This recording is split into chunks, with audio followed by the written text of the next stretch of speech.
Here we are, live on Facebook apparently. So guys, give me just one moment. I am going to prepare the live in Instagram. And here we go. Welcome, Conscious Dancers. This is Diana from the Conscious Dance Festival. And here we are, meeting every Thursday with a new facilitator, talking about dance and consciousness and different approaches to conscious dance. And today I have invited a good friend from Portugal. And before I say even her name, I'm going to invite her here in Instagram so she can join us. There she is. Okay. Is she coming? Is she coming? And here we are. Hey, Luisa. Hi, Diana. I'm going to connect this. So I don't know if you've muted me already in the computer. That would be amazing. Cool. Yes, yes. Okay, so guys, this is Luisa Pereira, born in Lisbon, based right now in a beautiful place, more in the nature side, countryside of Lisbon? No, yes. Yeah, it's close to Lisbon. It's Yeah. close to Lisbon, yes. And Luisa has been beautifully facilitating already twice in our Lisbon Conscious Dance Festival. And she's going to be facilitating this time in the next retreat edition, June 25th till June 29th in Greece. Yeah, our first experience as a retreat, 5 days, guys. Don't miss this. And before I forget, we still have one more online event, May 16th. I'm gonna share a little bit more about this at the end of the interview. So Luisa, yes, hello. Luisa is a ritual trance dance facilitator over many, many years, big expert. And I have invited her to share with us about this amazing approach to conscious dance. So maybe you want to share with us, what is it? What is it about? Because I guess many people don't understand what it is. Okay, first of all, thank you, Diana, for the invitation. It's an honor to be here and to participate with trance dance in conscious dance festivals. And before I begin talking about trance dance, I would like today to bring to this talk Wilbert Alex by mention him. Wilbert was involved in the creation of trance dance in the end of the 80s in Houston, Texas, in the Natal Institute, and he devoted his life to spread trance dance and to share trance dance around the world, doing workshops, retreats, and training facilitators. So I'm bringing him because he recently passed away, and he is a really important person in my life because I learned from him, I worked with him, I apprenticed with him, and he was my partner for some years. So everything that I bring began with his teachings. So it's like a line, and I received from him and I'm giving to the world. So especially now that he just passed away in December, I feel I want to really honor him and bring him and thank him for his devotion to trance dance into his work, and begin this talk by bringing him. Welcome, So, Wilbert. Welcome to this interview. And thank you for developing this amazing approach. Thank you, yes, Luisa. yes. So Trance dance is about the evolution of our soul. It's about expanding our consciousness. It's about exploring our inner landscape. It has this shamanic animistic root. It's a contemporary ritual, but has an ancient root. So, dance as a doorway to our soul, dance as a way of connecting with something bigger than us, dance as a way of acquiring wisdom, as acquiring knowledge, of gaining clarity. So, like, if I talk like in a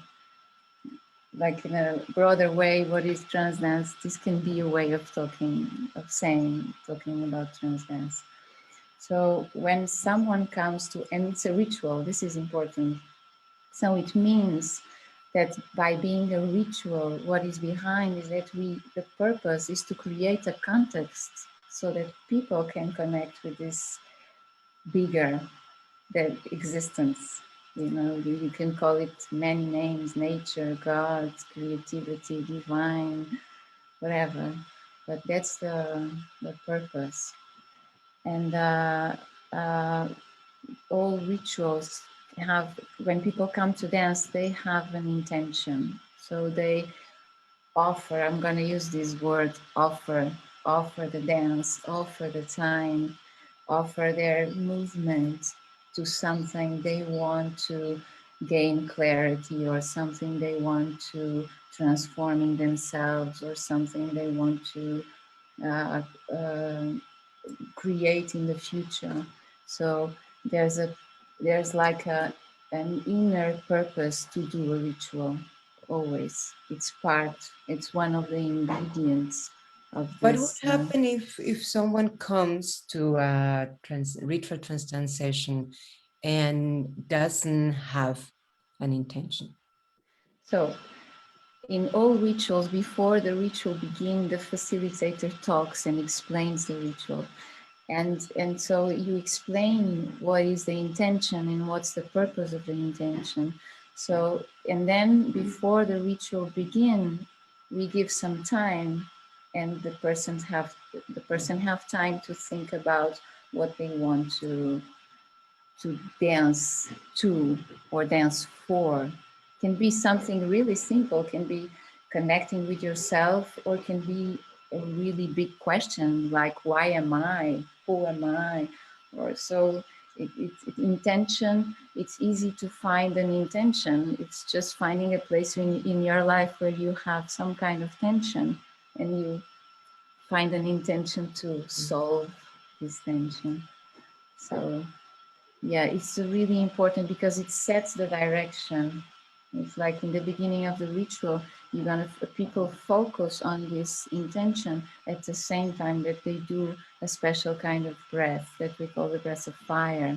So before the dance, you breathe and you focus on whatever brought you to the ritual, or whatever is going to be this dance for. Which makes sense for me because starting with the breath is how we start life. Yeah, it's the first thing Mm-hmm. we do. Yeah, so it's Yes, actually yes, yes. preparing ourselves with inhaling life energy, the organ, how they call it. Um, Yeah. okay, so the breath is bringing your aliveness, bringing the fire, the intensity, and then Yeah, it's the fuel, and in a shamanic perspective, it's like bringing spirits in inspiration, in spirit. So you're bringing spirit in. You're filling yourself with spirit. It's like the fuel to the dance. yes, And then you have this time where you breathe and you focus, and then you, after a while, you let go. You know exactly when it is, because the music that changes. So you let go of this intention, and you let go of the breath of fire, and you dance, and you just dance, and you dance blindfolded. So this is a really important tool, is the blindfold. So what the blindfold do is taking your sight. So in the sight is the sense that occupies more space. And when we take the sight off, the other senses have more space to awake, more space to occupy. So what this does is that if you do it regularly, it starts to awaken in you a different kind of intelligence that is a non-linear intelligence. That's I in didn't understand the it's non-linear a non-linear intelligence that intelligence. is related with our like our bodies, with this body mind consciousness. Yes. So, and the blindfold allows the other senses to have space that usually when we are with our eyes open, that is, it's wonderful to have eyes for sure. But having experience where we don't have our eyes also stimulates different spaces, inner spaces. Yes. Yeah, It's a journey. Yeah. it's a This is journey. how I also have experienced the practice. It's a very deep journey into ourselves. Yeah, and especially as you said, when we are blindfolded, there's something as if the eyes looking outside, they would look inwards. And it's really about just discovering all these layers that we have. And it's like it is a journey. Yeah. It's it's a journey into yourself, into Yeah, your deep roots. it's literally a journey in darkness, Yeah. in the mystery, in everything in ourselves that we don't see. So it's an opportunity to bring light to darkness. Darkness not in a way of evil, but darkness in the way of what is not visible, what is invisible. Absence, And the absence of light.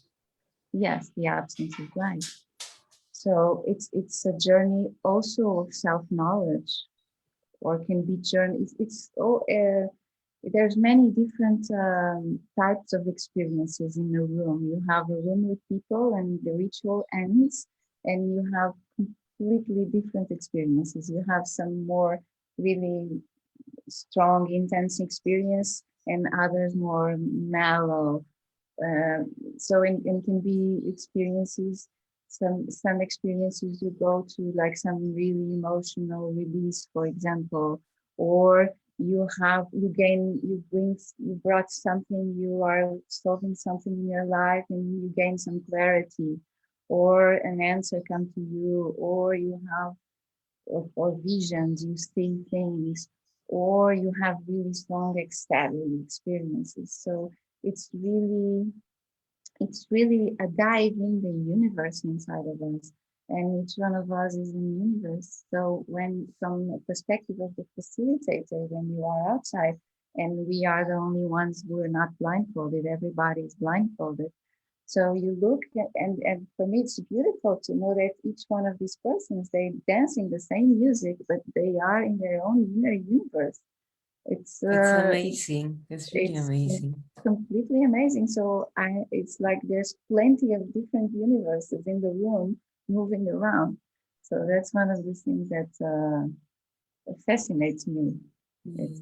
And we are immense inside. So there's a lot to discover and to explore. Yeah. And one Yeah. of the things that also the blindfold does is that you don't have no one looking at you.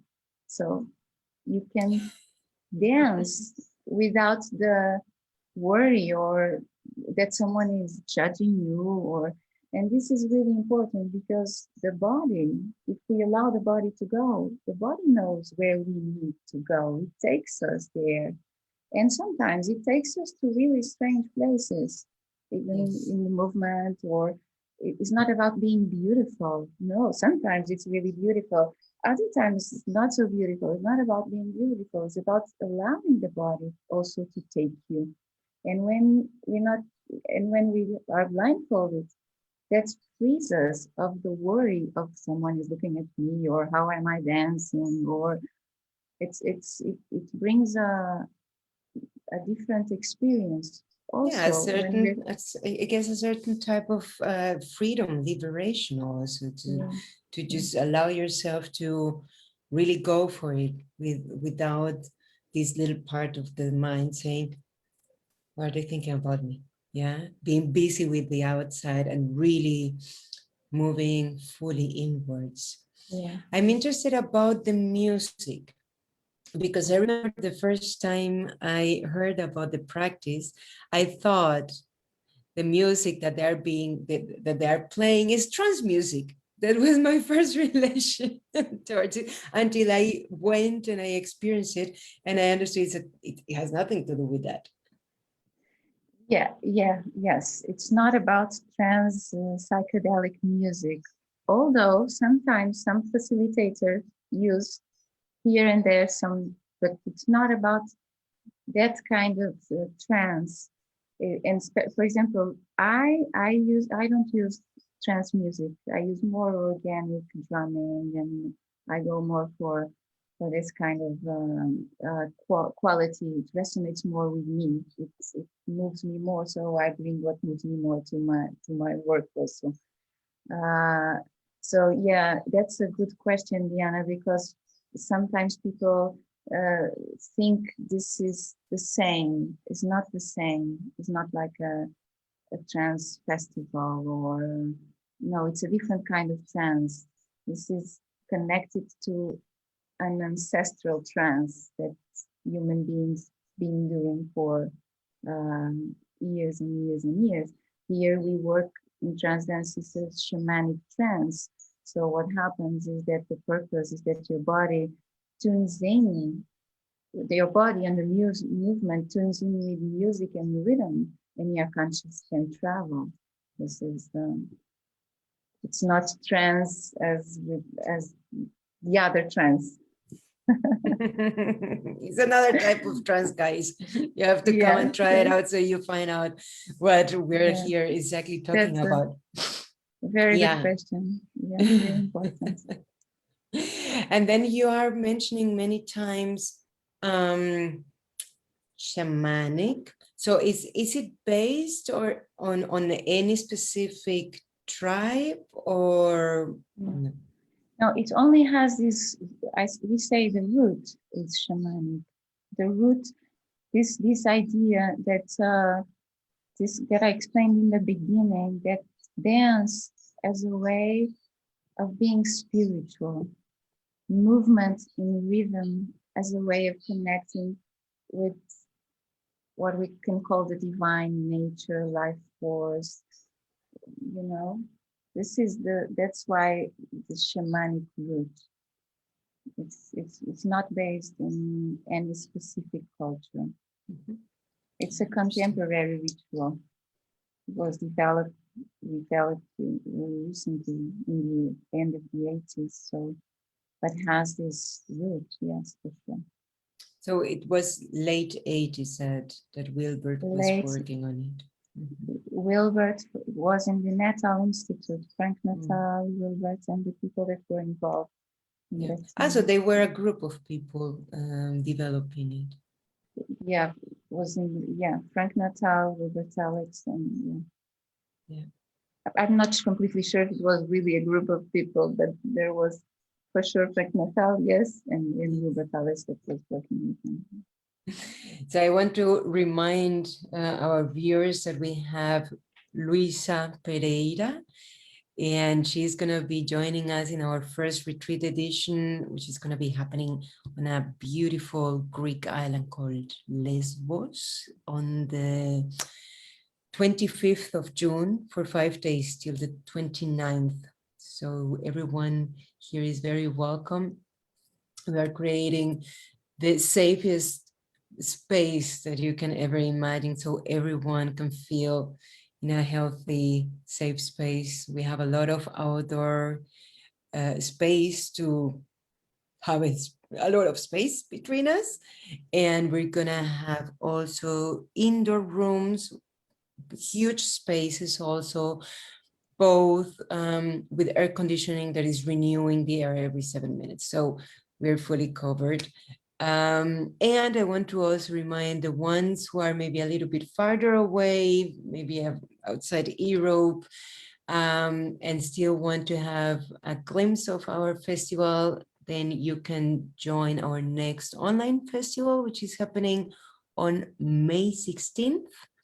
Yeah, more information you find in the link in bio. Luisa, I would like also to ask you how come you ended up doing this? Like what was that which really said, okay, I fell in love with this and I need to start sharing this? So in 2004, a friend invited me to go to a ritual trance dance in Lisbon, and I didn't know what it was. I went completely without expectations, and was facilitated by Wilbert. And I had, I think, one of the strongest experiences of my life in that ritual. So I I I connected with a place inside of me that I never had been before, but that I felt was home, and was like a piece of myself, a piece of my soul that came back.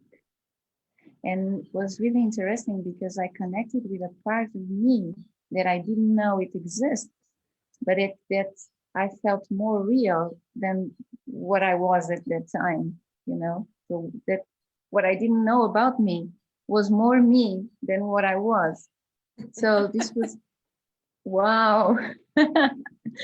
And then I was completely captivated by trance dance, and then I did the training, and then I was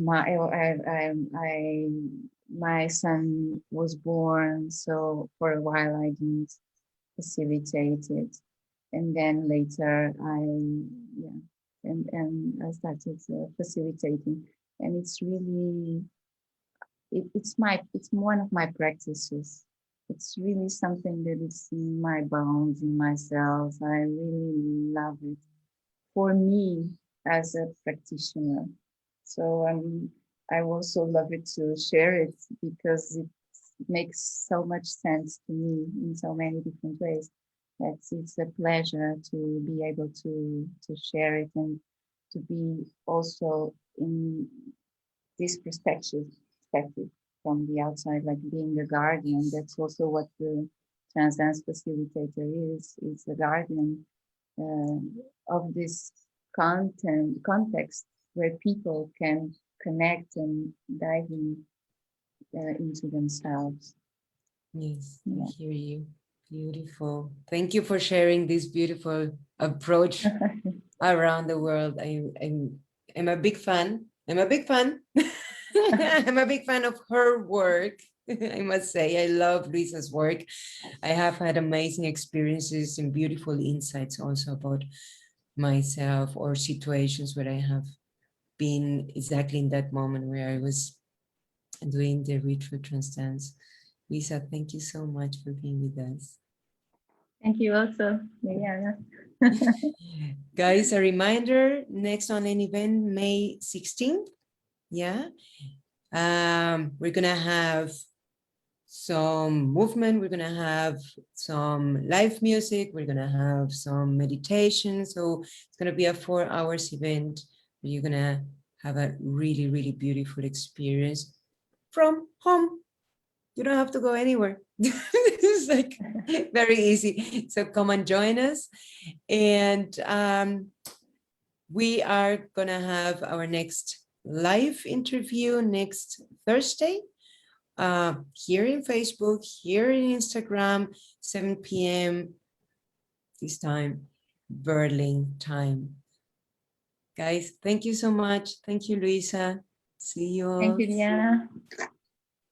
Bye.